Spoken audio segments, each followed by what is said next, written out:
Assalamualaikum warahmatullahi taala wabarakatuh.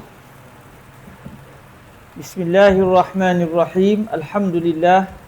Wassalatu wassalamu ala habibina wa sayyidina wa maulana Muhammadir Rasulillah wa ala alihi wa itratihi wa ashabihi wa man walah. Asyhadu an la ilaha illallah wahdahu la syarikalah wa asyhadu anna habibana wa sayyidana wa maulana Muhammadan abduhu wa rasuluhu.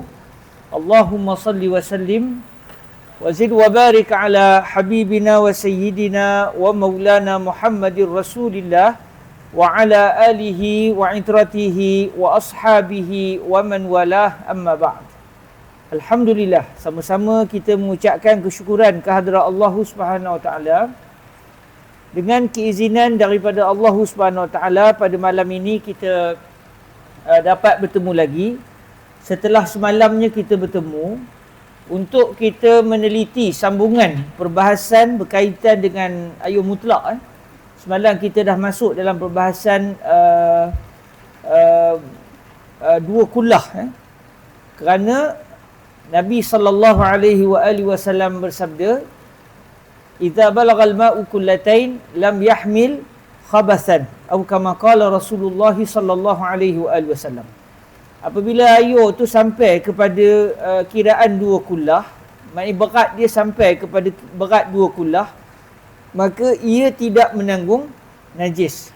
Atas dasar itulah mazhab kita, mazhab Sayyiduna al-Imam Asy-Syafi'i radhiyallahu ta'ala anhu meletakkan bahawa apabila air tu sampai kepada dua kullah, maka sekiranya masuk sebarang najis dalam air tersebut dan tidak berlaku perubahan dari sudut bau atau rasa atau warna, maka air tersebut dianggap masih air mutlak, walaupun najisnya masih ada dalam bekas wadah menakung air tu dan belum dibuang lagi. Maknanya contoh di rumah kita ada kolah untuk kita berwuduk, dalam tu ada tikus mati, tetapi kullah kita itu, kolah di rumah kita tu sampai kepada kiraan dua kullah, iaitu 191.25 liter air, atau berat dia 121.25 kilogram air.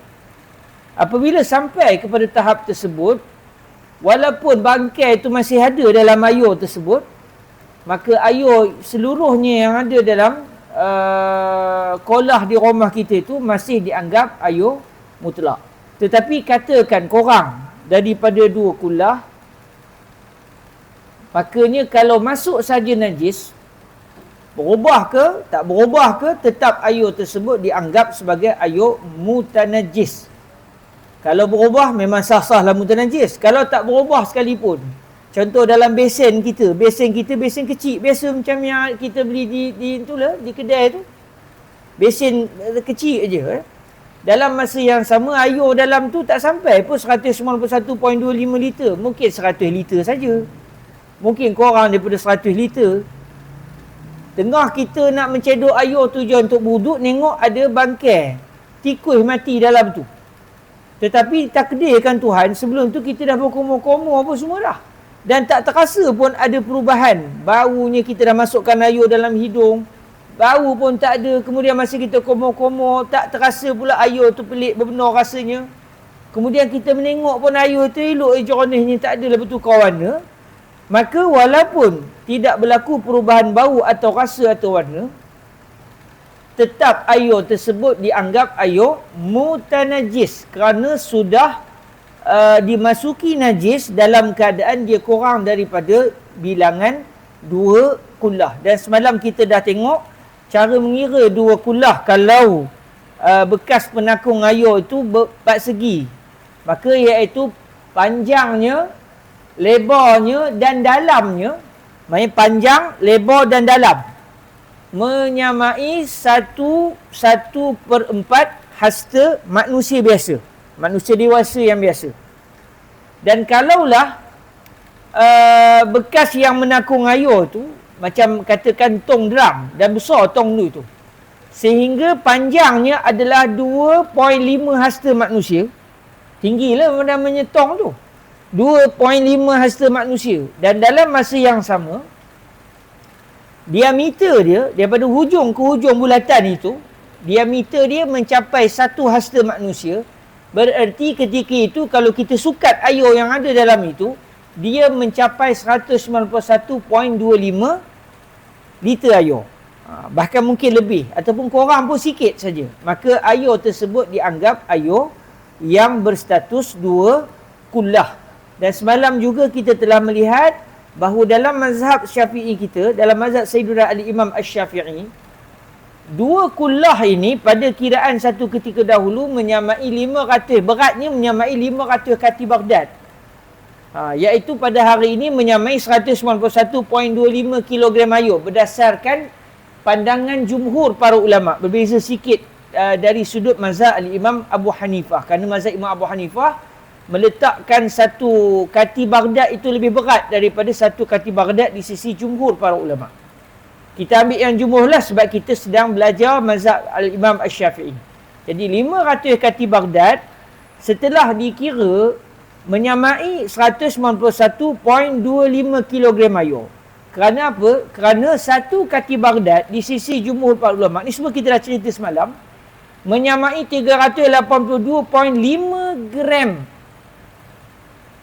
air. Maknanya menyamai 382.5 mililiter air. Kalau kita kira dari sudut liternya, satu kati Baghdad menyamai 382.5 mililiter. Maksudnya 0.3825 liter air. Itu dari sudut kiraan satu kati Baghdad di sisi jumhur para ulama. Dan semalam juga kita telah bahaskan dalam mazhab Al-Imam Asy-Syafi'i, 2 kullah itu secara lebih kurangnya ada 500 kati Baghdad. Tapi kalau korang 2 kati Baghdad, maknanya air yang kita tuang itu hanya dapat 498 kati Baghdad. Lagi 2 kati Baghdad tak cukup untuk mencapai 500 kati Baghdad. Walaupun kalau ikutnya sudah kurang daripada 2 kullah, tetapi diiktibar masih lagi 2 kullah di sisi mazhab Al-Imam Asy-Syafi'i. Berarti kalau korang 2 kati Baghdad masih dimaafkan. Dan telah kita bahaskan semalam, 2 kati Baghdad adalah menyamai 765 mililiter air. Maknanya kalau 191.25 tu tepat-tepat 500 kati Baghdad. Kalau korang 1 liter, bererti tidak dimaafkan. Dalam mazhab Syafi'i kita, kalau masuk najis dan tak berubah bau atau rasa atau warna. Maksudnya kalaulah dapat, sepatutnya 191.25 liter. Tetapi air yang kita takung tu tak cukup, kurangnya 1 liter. Dia jadi 190. 190.25 liter. Tak cukup lagi 1 liter. Masuk najis, ditakdirkan Tuhan tidak berlaku perubahan dari sudut warna atau rasa atau bau, air tersebut tetap dianggap mutanajis. Kerana bilangan air yang kurang lebih daripada 2 kati Baghdad. Kalau korang 1 kati Baghdad, dimaafkan. Kalau korang 2 kati Baghdad, masih dimaafkan. Lebih daripada 2 kati Baghdad, 2 kati Baghdad iaitu menyamai 765 mililiter air, maka dia sudah tidak dimaafkan. Kalau masuk najis, berubah ke tak berubah sifat air, sudah dianggap air tersebut mutanajis. Itu semua telah kita bahaskan semalam. Dan semalam juga telah kita bahaskan dari sudut hukum berwuduk menggunakan air yang diwakafkan untuk tujuan minum. Dipanggil al-ma' al-musabbal. Air yang sudah diwakafkan untuk tujuan minum. Mungkin di tempat kita tak ada. Contoh macam ni. Ambil satu contoh tak? Air ni. Air gau ni agak-agak apa tujuan diletak di sini? Untuk diminum oleh penceramah. Rasanya bukan untuk diminum oleh jemaah. Hanya diminum oleh penceramah. Itu pun penceramah hari tu. Kalau saya datang pada hari bukan saya berkuliah, saya diharamkan, harus di sudut urufnya diharamkan minum air tersebut melainkan minta izin. Okey, katakan saya nak berwuduk guna air gau ni. Boleh atau tidak? Sedangkan air ini sudah diberi khusus oleh pihak surau untuk tujuan minum penceramah. Apa hukum saya berwuduk guna air ni? Haram hukum dia. Sebab air ni bukan saya punya. Dan air yang ada depan ni pula adalah dikhususkan pada penceramah yang berceramah pada hari tersebut. Maka air ni, kalau saya berwuduk guna air gau sekarang ni, wuduk saya sah tetapi haram hukumnya. Itu mungkin sebagai orang kata apa, nak mendekatkan kita kepada masalah yang satu ketika dahulu berlaku pada zaman Islam satu ketika dahulu, iaitu air yang diwakafkan untuk tujuan minum. Dan pada hari ini kita akan masuk kepada perbahasan, sekiranya satu orang nak berwuduk, di depan dia ada 2 takungan air. Dan dia ingat salah satunya adalah takungan air yang mutanajis, air mutlak dimasuki najis. Katakan air tu kurang daripada 2 kulah. Katakan ada 2 bekas air, dua-dua kurang daripada 2 kulah. Letaklah kita kata ada 100 liter saja. Sikitlah airnya. Ada dua besen besar katakan. Satu air tu dua-dua kurang daripada 2 kulah. Letaklah 100 liter ataupun ikutlah berapa, yang penting tak sampai 191.25 liter. Kita dah ingat, contohnya sebelumnya kita ingat apa namanya besen yang warna biru ni airnya masih mutlak. Besen yang warna hijau pula airnya sudah dimasuki tikus dah mati dalam tu. Cuma kita dah buang, ditakdirkan Tuhan tikus tu harus kecil sangat contohnya. Air tu masih tetap macam air mutlak. Baunya tak berubah, rasanya tak berubah, warnanya tak berubah. Tetapi oleh kerana dia hanya 100 liter dan 100 liter kurang daripada 2 kulah, dimasuki pula oleh bangkai, maka air itu dianggap mutanajis. Air itu adalah mutanajis. Kita dah ingat besen warna biru air mutlak, besen warna hijau air mutanajis. Kemudian kita nak berwuduk tapi ditakdirkan Tuhan ada hair apa semua contohnya, jadi kita terlambat berwuduk. Menyelesaikan urusan kita dulu. Selesai urusan, kita pun mula nak berwuduk. Udahnya kita dah terlupa. Yang hijau yang suci ke? Atau yang biru? Udah kita terlupa. Dalam masa yang sama, kita pula, contoh katakan, hari itu, air di negeri Perak tak ada. Kita pula elok dah ada air. Tetapi satu bekas dimasuki oleh bangkai dan kita pun dah buang bangkainya, cuma kita dah terlupa mana satu air mutanajis, mana satu air mutlak. Waktu dah last. Di hujung-hujung. Contoh, Zuhur lagi 15 minit nak habis. Jadi kita pun mula nak semayang Zuhur. Kalau kita mencari air, memang tak ada lah. Itu saja air yang ada. Masalahnya kita sudah lupa mana satu air mutlak, mana satu air mutanajis. Apa yang perlu kita lakukan? Sekarang kita akan bahaskan tajuk ini berdasarkan apa yang ditulis di dalam kitab Al-Muqaddimah Al-Hadramiyah. Sebelum itu, marilah sama-sama kita membacakan surah Al-Fatihah dengan niat moga Allah Subhanahu Wa Taala menyampaikan pahala bacaan Al-Fatihah kita kepada penulis kitab Al-Muqaddimah Al-Hadramiyah, iaitu Fadilatul Syekh Al-Imam Al-Faqih Abdullah bin Abdul Rahman Bafadl. Begitu juga kepada semua guru-guru dan juga murid beliau. Begitu juga kepada semua yang telah mempelajari atau membaca atau mengajar kitab Al-Muqaddimah Al-Hadramiyah atau mana-mana kitab lain yang ditulis oleh Al-Imam Al-Syeikh Abdullah Bafadl Al-Hadrami. Moga semua mereka tanpa berkecuali dari dulu sekarang sampai ke hari kiamat, moga Allah yang Maha Pengasih menyampaikan saat ini pahala bacaan Al-Fatihah kita kepada mereka semua biiznillahi subhanahu wa ta'ala. Al-Fatihah. A'udzubillahi minasyaitanirrajim. Bismillahirrahmanirrahim. Alhamdulillahi Rabbil Alamin. Ar-Rahmanir Rahim. Maliki Yawmiddin. Iyyaka na'budu wa iyyaka nasta'in. Ihdinas siratal mustaqim. Siratal ladzina an'amta 'alaihim ghairil maghdubi 'alaihim waladdallin.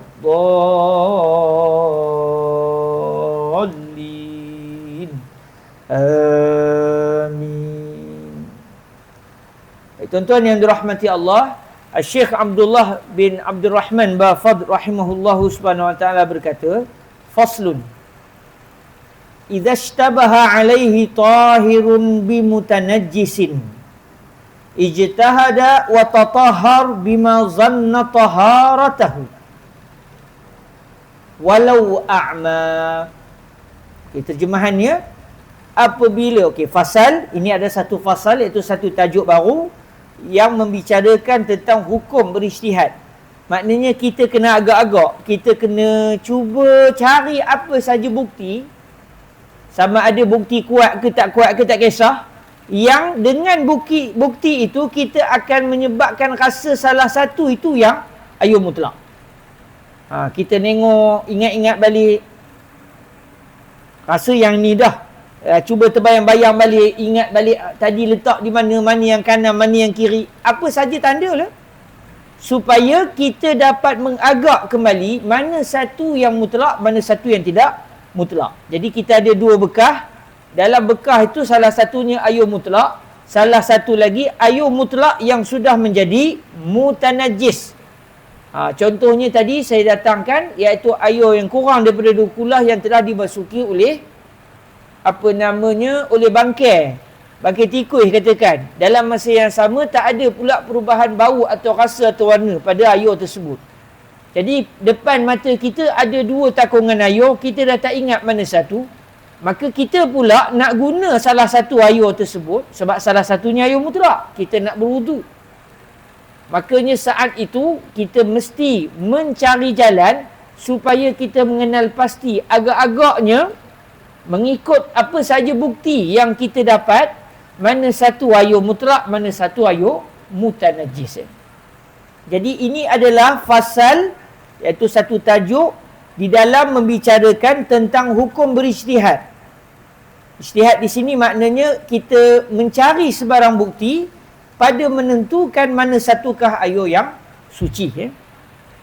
Baik, kata Syekh Abdullah bin Abdul Rahman Bafad rahimahullahu subhanahu wa ta'ala, kata beliau,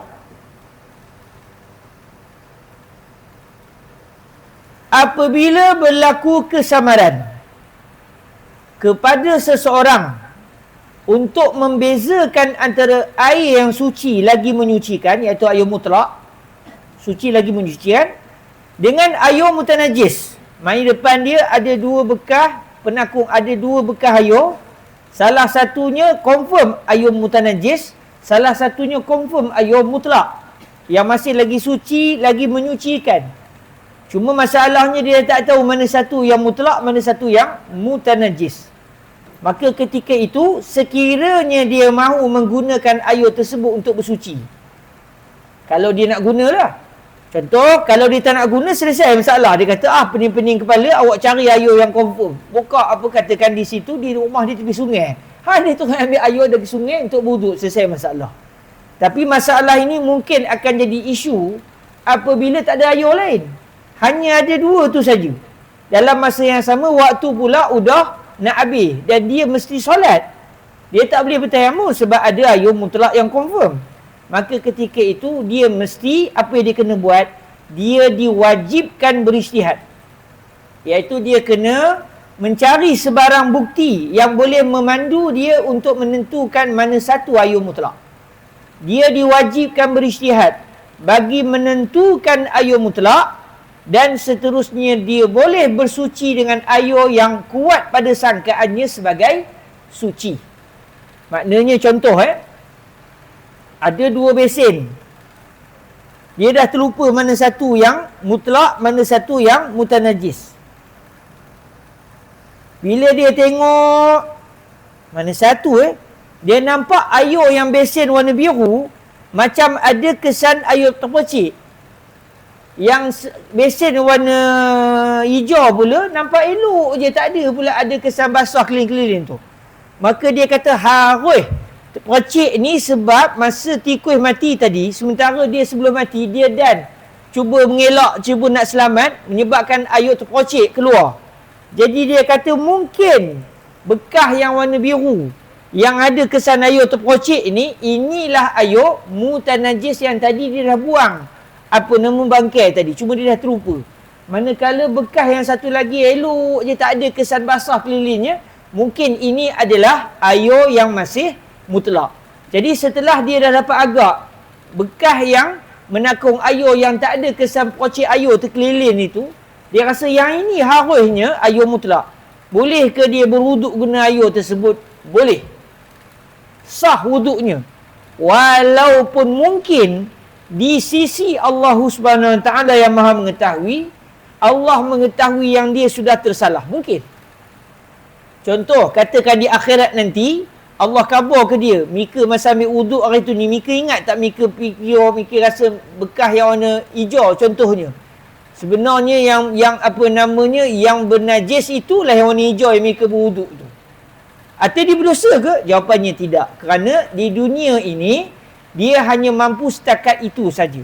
Maka apa yang dia sangka, berat hati dia mengatakan air itu adalah air mutlak, sah dia berwuduk dengan air tersebut, walaupun ada kemungkinan sebenarnya air yang mutlak bukan air yang dia pilih. Tapi dah dia tak ada cara lain. Dia tengok dua bekas air. Dia ingat salah satunya mutlak, salah satunya udah mutanajis, tapi dia tak terlupa mana satu. Bila dia tengok dia kata, hai, yang bekas satu ni lain macam je pocik kelilingnya. Harus yang ni buntan najis gamaknya. Sebab sebelum itu ada tikus. Kemudian dia keluarkan tikus. Harus masa dia keluarkan itu ada air yang terkeluar. Maka harus yang terpocik ini adalah air mutanajis. Manakala besen ataupun baldi yang satu lagi yang tak ada pula kesan air basah keliling baldi itu, mungkin ini adalah air yang masih suci lagi menyucikan. Lalu dia berwuduk menggunakan air tersebut, hukum wuduk tersebut adalah sah. Dan kata Al-Imam Syekh Abdullah bin Abdul Rahman Bafad, walau a'ma, kewajipan untuk mengagak-agak mana satu yang suci, mana satu yang tak suci ini tetap dikenakan sekalipun orang yang nak berwuduk itu adalah orang yang mata tak nampak. Dia buta contohnya. Macam tadi, bolehlah dia nengok-nengok mana satu yang suci, mana satu yang terpocik air. Tapi katakan dia buta sekalipun dia buta, tetap maknanya kalau dia nak guna, dia tak ada cara lain, maknanya dia kena agak-agak mana satu yang suci pada sangkaan dia. Dia pegang keliling tu tak? Yang ni kering elok. Dia raba sebelah ni, yang ni macam ada basah-basah. Harus yang ni yang mutanajis.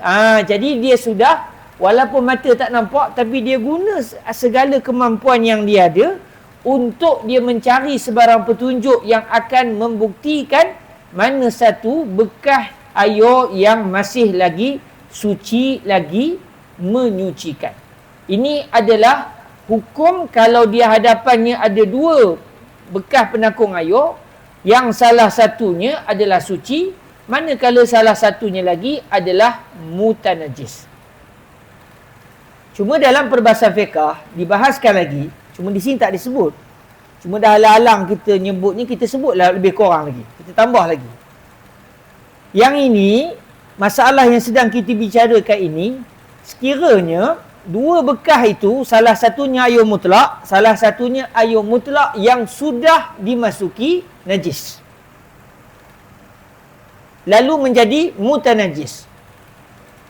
Kalaulah yang berlaku adalah, katakan, satu besen air mutlak, satu lagi besen air mawar. Maksudnya dua-dua suci. Cuma salah satunya suci lagi menyucikan, salah satunya pula suci tetapi tidak menyucikan. Contoh, macam saya khabar tadi, salah satunya adalah air mutlak. Satu besen lagi pula air mawar. Tetapi dah lama sangat air mawar tu bertakung, dah lama bertahun-tahun, sehingga hilang bau wangi dia. Rasanya pun dah tak ada rasa pelik. Dah rasa macam air mutlak. Warnanya pun dah jadi warna cerah, warna yang seperti air mutlak. Cuma kita ingat pada asalnya, yang ni air mutlak, yang ni bukan air mutlak, ini air mawar. Tetapi sudah hilang sifatnya. Sehingga kalau orang tak tahu cerita, orang ingat itu adalah air pahit. Sedangkan hakikatnya sebenarnya dia adalah air mawar. Dia suci tetapi tidak menyucikan. Lama kelamaan kita pun dah terlupa mana satu ayu mutlak, mana satu ayu mawar. Adakah kita perlu berijtihad? Kena agak-agak? Jawapannya tidak. Bila kita diwajibkan berijtihad tadi, kalau salah satunya mutanajjis dan salah satunya pula adalah tahur, suci lagi menyucikan, mutlak. Sekarang ni keadaan yang kedua ni pula, salah satunya suci lagi menyucikan. Manakala salah satu lagi pula adalah suci. Dia bukan najis, tetapi tidak menyucikan. Contoh macam ayu akar pokok ke, tak? Ikutlah apa ayu peluh ke. Dia suci tetapi tidak menyucikan. Ayu kopi.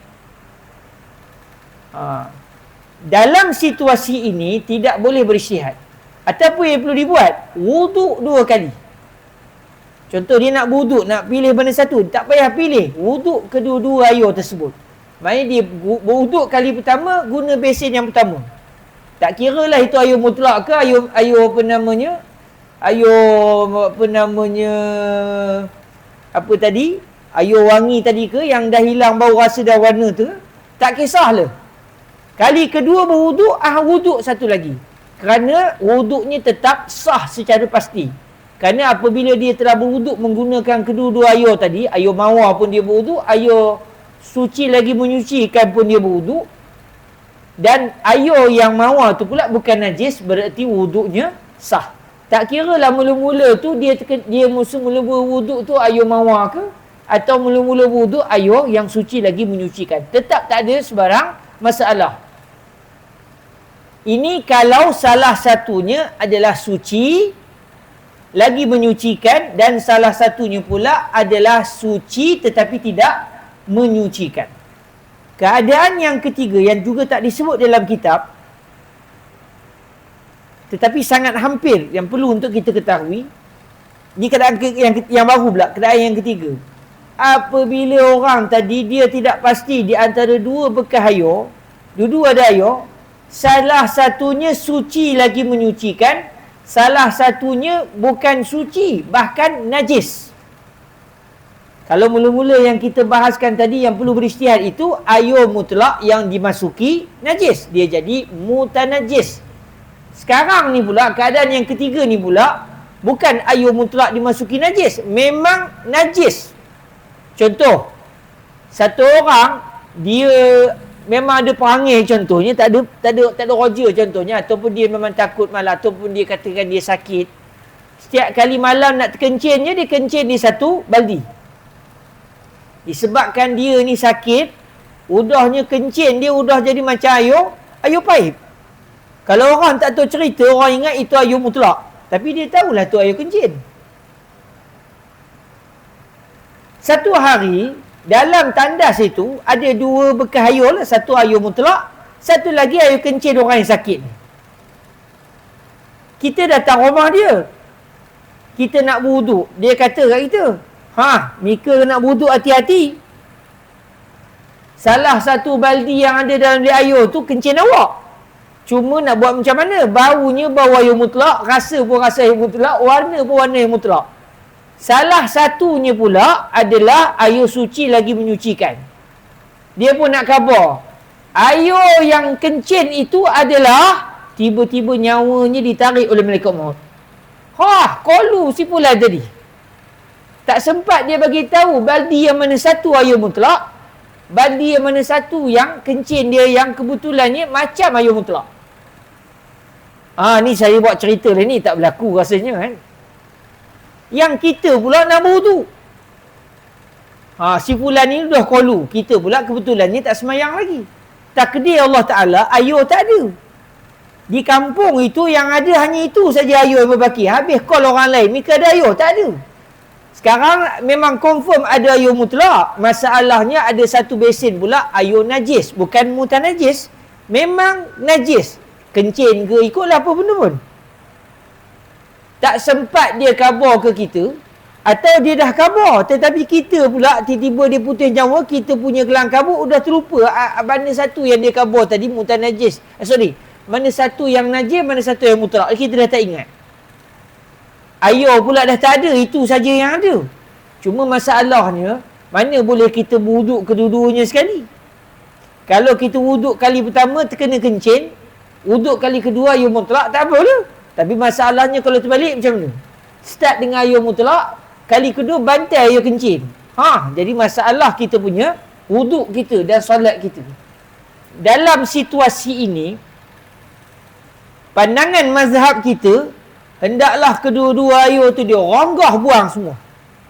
Dia ronggah bagi, tak ada langsung air. Dia ronggah kedua-duanya sekali. Bila dah tak ada air, air mutlak pun kita ronggah buang, air yang kencing pun kita buang juga, udahnya depan kita dah tak ada air. Apa kita buat? Tayammum. Jadi ini pendirian mazhab Syafi'i kita membahagikan di sana ada 3 keadaan. Keadaan pertama, kalau ada satu air mutlak, ada satu air mutanajis, kita tak tahu mana satu, ijtihad. Ada satu air mutlak, ada satu air suci tetapi tidak menyucikan. Wudu atau mandi wajib kedua-duanya sekali. Tak ada masalah. Ada satu air mutlak, ada satu najis. Tetapi najis itu dah macam air mutlak. Kita pun dah tak ingat mana satu mutlak, mana satu najis. Macam mana caranya? Ronggah kedua-dua air tersebut. Kemudian kita bertayammum. Kalau dah tak ada air yang lain. Itu adalah perincian hukum bagi situasi yang sedang kita bahaskan ini.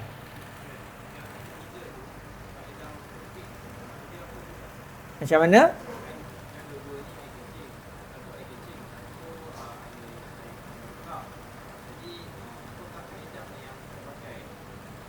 Apakah kaedah yang kita pakai kalau ada satu air mutlak dan satu lagi pula ada najis, kita pula terdesak nak guna salah satu dan kita pun dah tak ingat mana satu air mutlak yang pasti, mana satu pula air najis yang pasti.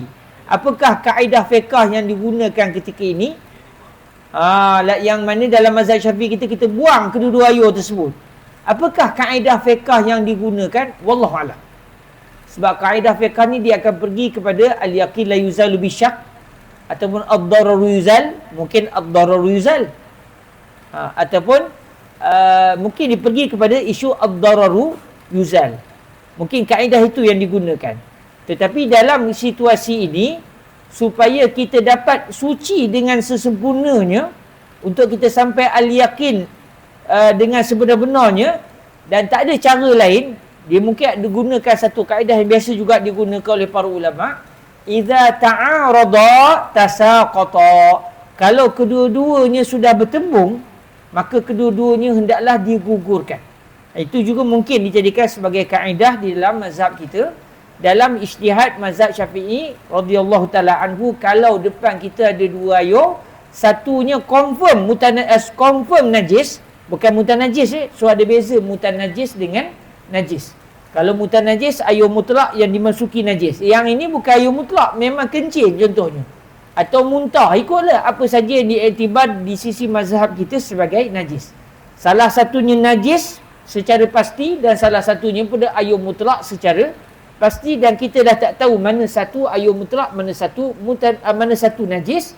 Maka di saat itu, kalau kita dah tak ada air lain, hendaklah dironggah kedua-dua air tersebut supaya kita dapat bertayamum setelah itu.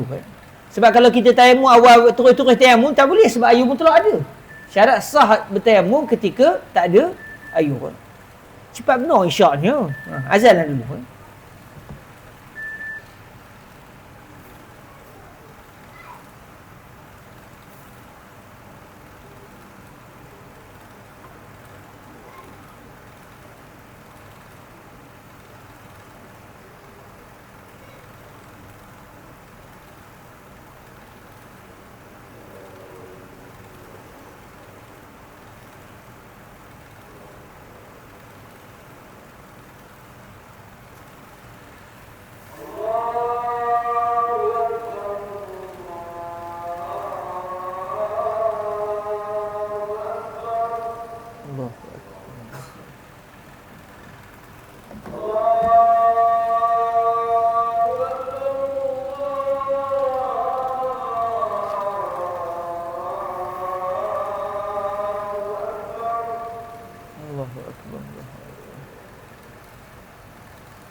Asyhadu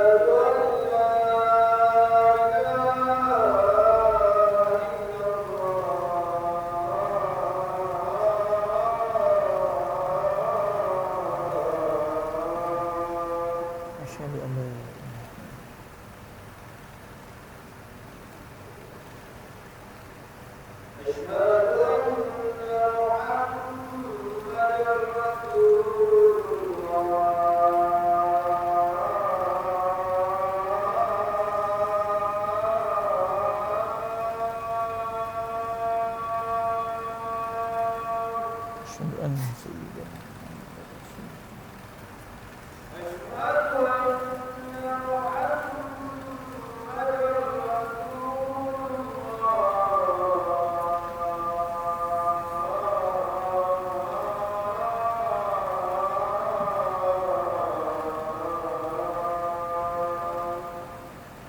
asyhadu anna sayyidana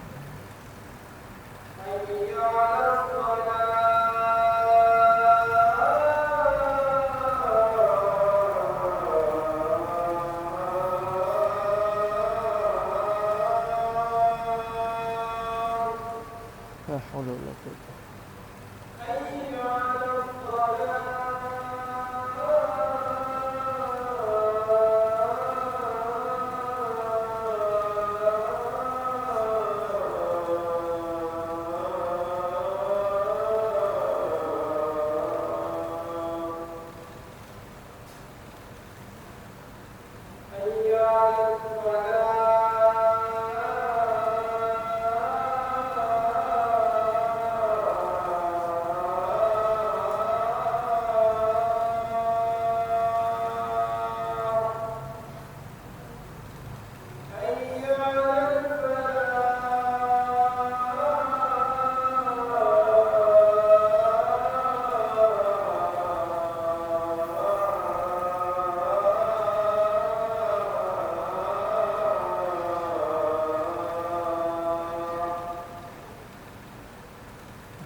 Allahu akbar Allahu akbar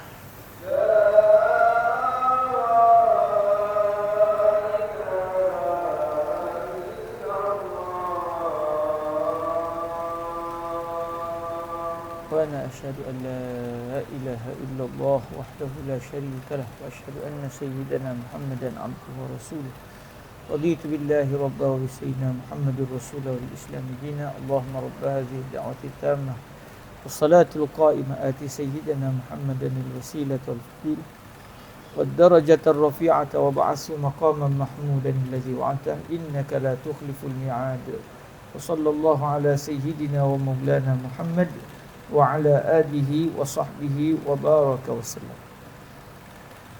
Tuan-tuan yang dirahmati Allah Subhanahu Wa Taala, itulah secara perbahasannya berkaitan dengan tiga keadaan sekiranya satu orang itu berhadapan dengan tiga situasi.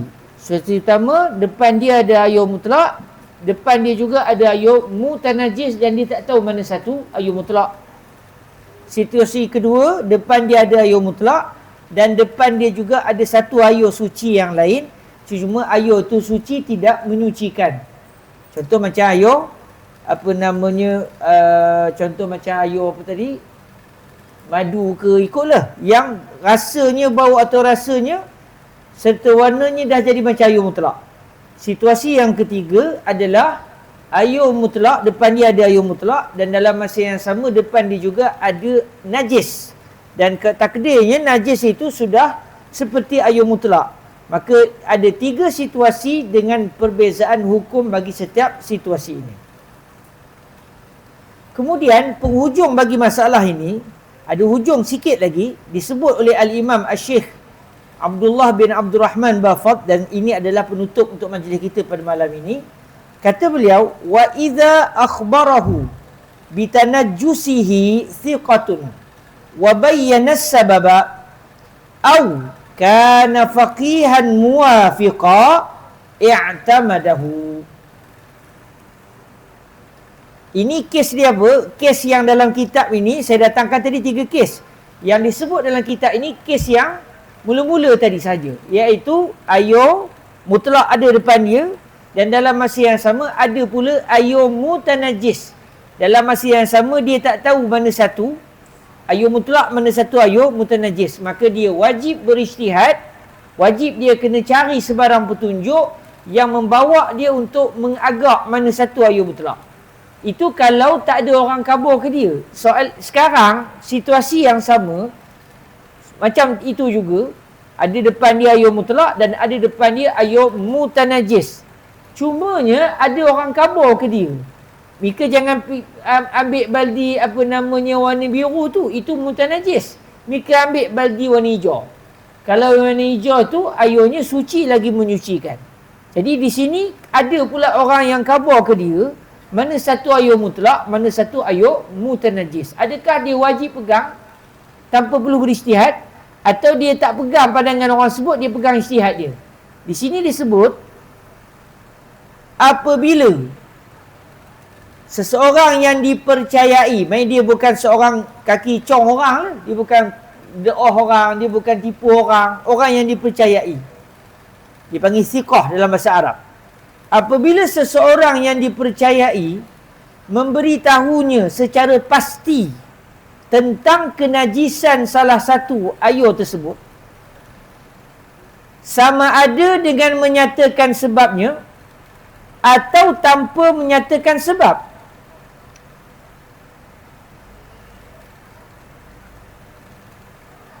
Okey, apabila seseorang yang dipercayai memberitahunya secara pasti tentang kenajisan salah satu ayo tersebut,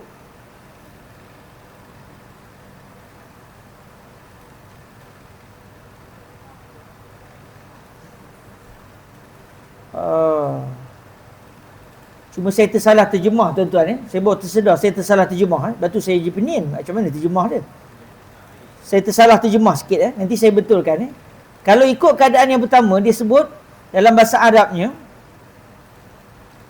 wa idza akhbarahu bi tanajjusihi thiqatun wa bayyana as-sababa. Maksud dia, apabila seseorang yang dipercayai memberitahunya secara pasti tentang kenajisan salah satu ayo tersebut, dan dalam masa yang sama dia menerangkan sebab kenapa dia kabur yang ini bernajis, yang ini tak bernajis.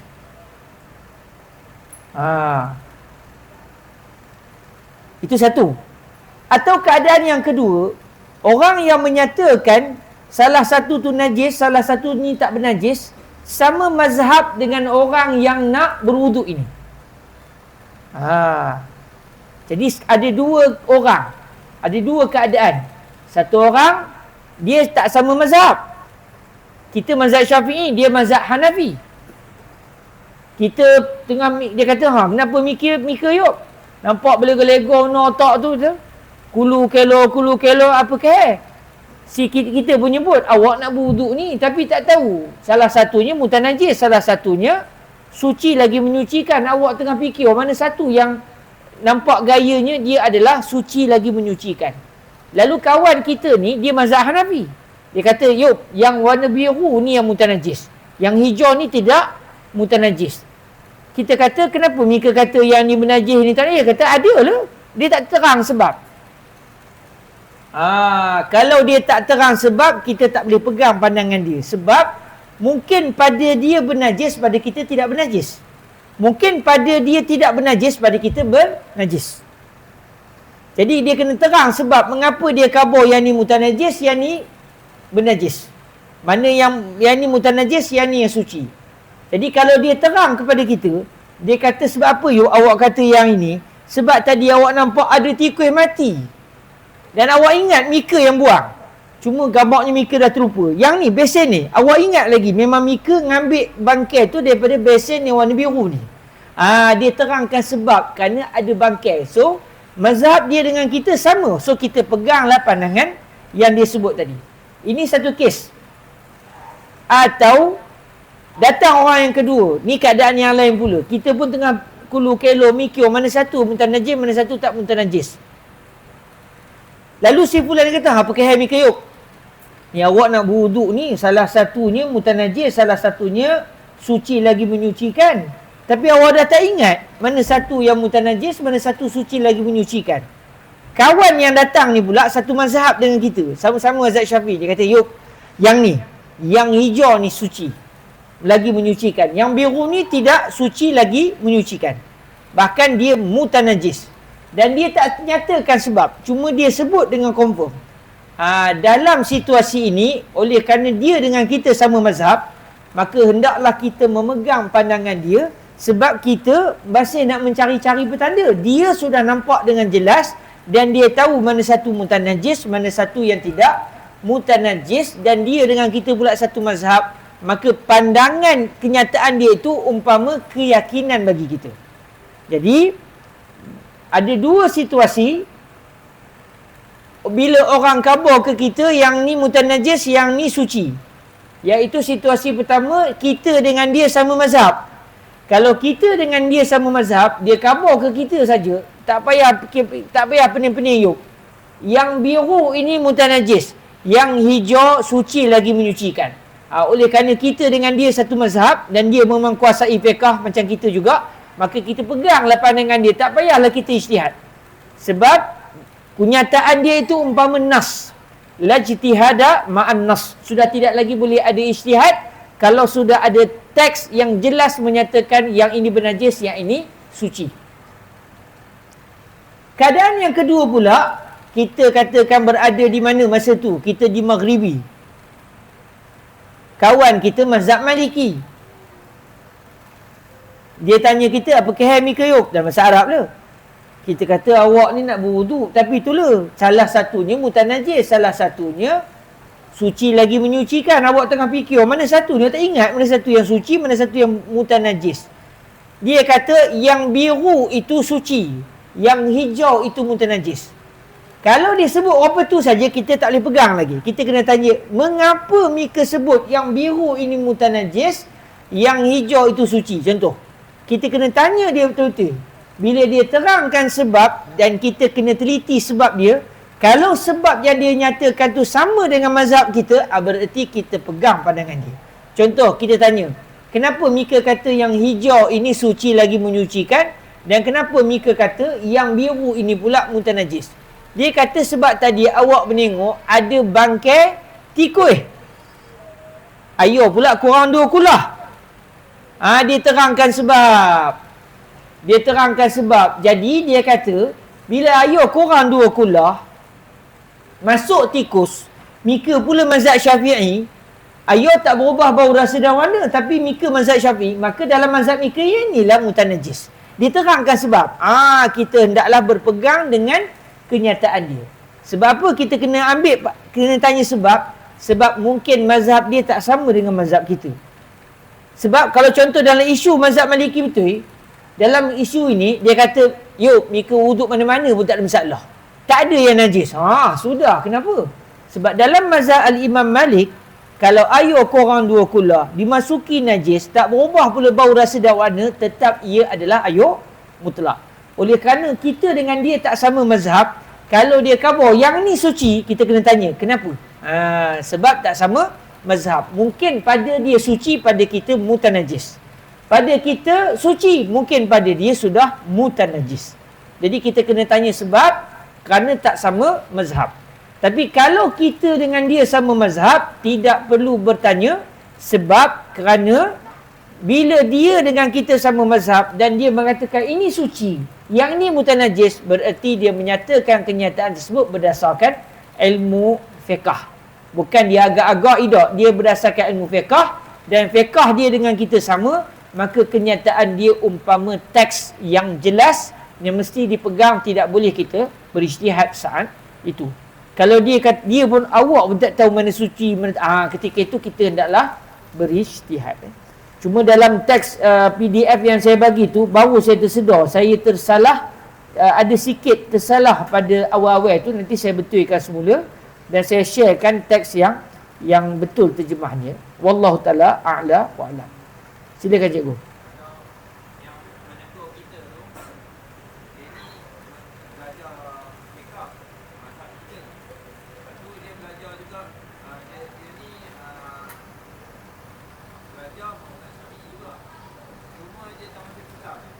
Macam mana?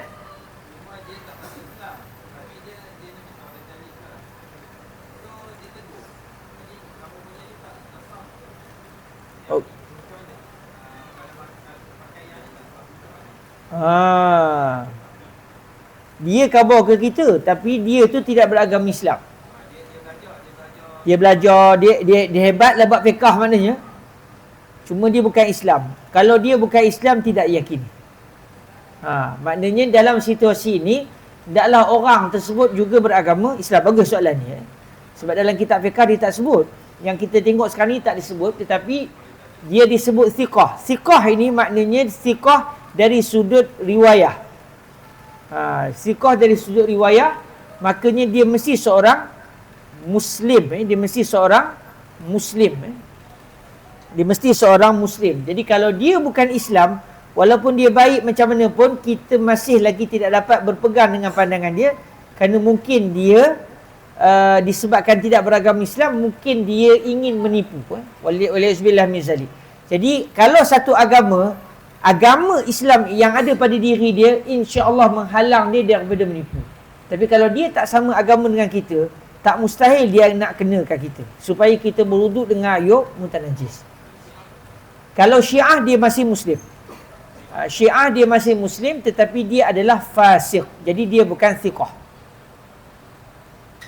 Cuma, sorry. Kalau dia Syiah, dalam masa yang sama, dia ini orang yang bukan menipu. Maknanya dia dipercayai, sebab ada kalanya dia akidah dia masalah, tapi dia ni bukan jenis orang menipu. Maka kalau dia menyebut, sama seperti periwayatan hadis. Kalau orang itu bermazhab Syiah, dan dia seorang yang bukan pendusta, dan dia pula bukan mengajak orang kepada mazhab dia, maka riwayatnya diterima. Jadi dalam situasi ini, kalau dia bermazhab Syiah, dan dalam masa yang sama, dia bukan satu orang yang penipu, dia memang orang yang baik, cuma dia punya akidah bukan akidah Ahlussunnah wal Jamaah, maka kenyataannya dipegang. Tapi kalau dia tu menipu, ketika itu tak kira dia Syiah, akidah Ahlussunnah, tidak diterima kenyataan dia. Alang-alang cikgu tersebut masalah ni tak? Dalam Sahih Al-Bukhari ada perawi yang Syiah. Nanti ada rawi yang Syiah.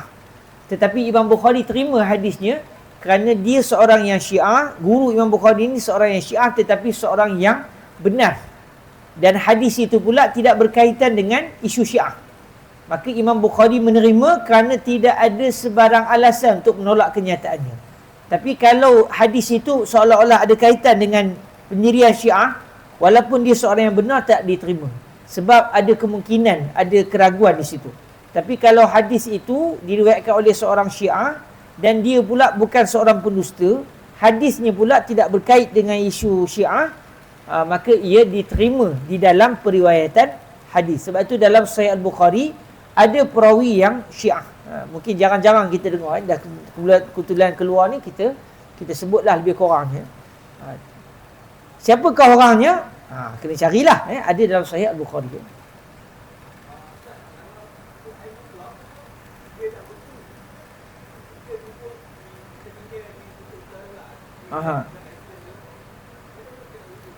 Satu orang dia simpan air mutlak. Takdir Allah Ta'ala, musim sejuk dia tak tersedar, masa dia berwuduk, dah jadi ais. Boleh ke dia berwuduk? Mana boleh berwuduk guna ais? Cara dia macam mana? Panaskan air tu dulu, sehingga cair. Kalau tak cair-cair juga, maknanya ketika itu tidak boleh dia berwuduk guna air. Maknanya air tak ada lah istilahnya. Walaupun ada ais, katakan dia tak ada api, nak menunggu kawan tu cair, memang hidak lah. Sebab musim tu musim hangat, musim sejuk. Contoh je, maafkan saya, musim sejuk, kebetulan pula api tak ada, dan dia nak menunggu kawan air tu cair sendiri, hidak, maka ketika itu dia sudah kehilangan air. Kalau semua tanya orang, semua tak ada air, maka wajib dia bertayamum saat itu. Walaupun air ada, tapi air dah jadi ais, wujudnya air ketika itu dah macam tak wujud dah. Tapi katakan ada api, waktu pula masih panjang, maka hendaklah dia panaskan dulu ais tersebut supaya kembali menjadi air mutlak, supaya dia boleh berwuduk menggunakan air mutlak. Jelas silakan. Air hujan.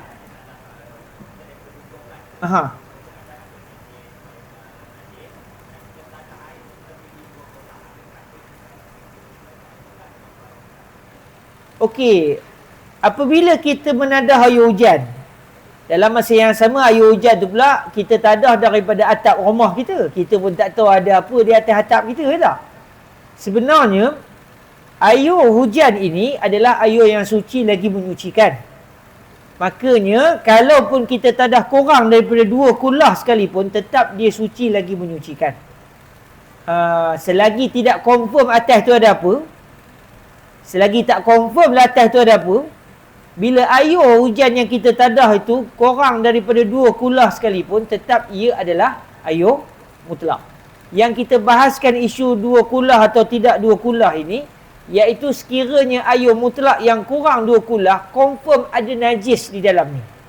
Contohnya tak, kita tadah, lepas tu kita rasa atau lain pula rasanya. Kita pun ambil drone, tengok-tengok air yang kita tadah tu, mana-mana air hujan dia akan lalu bangkai tikus, 2-3 ekor mati. Maksudnya air tu lalu bangkai tikus. Maka air itu jadi mutanajis sebab dia lalu atas bangkai tikus. Dan kita pula tadah airnya kurang daripada 2 kulah. Maka ketika itu ia walaupun air hujan menjadi mutanajis. Tapi kalau kita tak tahu apa cerita atas atap rumah kita, tetap air itu kurang 2 kulah ke, lebih 2 kulah ke, tetap ia adalah air mutlak. Kerana kita tidak akan menajiskan sesuatu air mutlak kecuali setelah confirm memang ada najis yang kena air yang kurang daripada 2 kulah tersebut. Jelas ya? Okey. Selesai dah rasanya. Tuan-tuan nak tanya soalan pun dah tak berani dah. Sekarang pukul berapa? Saya buat live sampai panas handphone. Terus terus padam terus TikTok awak. Tapi rakaman ada, alhamdulillah. Dan malam ni upload. Siapa-siapa nak dengar balik kuliah daripada awal sampai ke saat ini, ada saya letak di YouTube saya. Kitab Al-Muqaddimah Al-Hadramiyah. Moga-moga ada manfaat dan kebaikan daripada kitab ini. Dan insya-Allah berkat kita belajar, moga-moga ada manfaatnya. Dan semoga Allah Subhanahu Wa Taala menjadikan apa yang kita laksanakan ini sebagai satu amal jariah yang baik. Dan semoga semakin dalam perbahasan fiqh kita. Tuan-tuan, maafkan saya kalau tuan kata mau bahas ni panjang berbenar, sebab kita telah masuk ke kitab yang lebih tinggi. Kalau baca Safinah itu tidaklah sedalam ini. Tapi bila kitab dah mula naik lebih ke dalam, maka perbahasan yang dipersembahkan kepada kita juga lebih dalam. Khatam Muqaddimah Hadramiyah, kita bacalah kitab Minhajut Talibin. Lagilah dalam. Terus khabar dalam mazhab Syafi'i kita ada berapa khilaf. Tengoklah nanti Moga-moga Allah Ta'ala rezekikan kepada kita kefahaman yang baik insya-Allah di dalam mendalami mazhab Al-Imam Asy-Syafi'i radhiyallahu ta'ala anhu wa ardahu. Terima kasih, jazakumullahu khaira. Kita tangguhkan majlis kita dengan selawat dan salam ke hadrat Nabi Muhammad sallallahu alaihi wa alihi wasallam. Allahumma salli afdala salatin ala as'adi makhluqatika sayyidina Muhammadin wa ala alihi wa sahbihi wa sallim adada ma'lumatika wa midada kalimatika kullama zakaraka dzakiruna wa ghafala an zikrihil ghafilun. Allahumma salli afdala salatin ala as'adi makhluqatika sayyidina Muhammadin wa ala alihi wa sahbihi wa sallim adada ma'lumatika wa midada kalimatika kullama ذكرك الذاكرون وغفل عن ذكره الغافلون. اللهم صل أفضل صلاة على أسعد مخلوقاتك سيدنا محمد وعلى آله وصحبه وسلم عدد معلوماتك ومداد كلماتك كلما ذكرك الذاكرون وغفل عن ذكره الغافلون. سبحانك اللهم وبحمدك أشهد أن لا إله إلا أنت أستغفرك وأتوب إليك. بسم الله الرحمن الرحيم. والعصر innal insana lafi khusr illa alladhina amanu wa 'amilus solihat wa tawasaw bil haqqi wa tawasaw bis sabr. Jazakumullahu khaira. Aqulu qawli hadza wa astaghfirullah li wa lakum. Assalamu alaikum warahmatullahi wabarakatuh.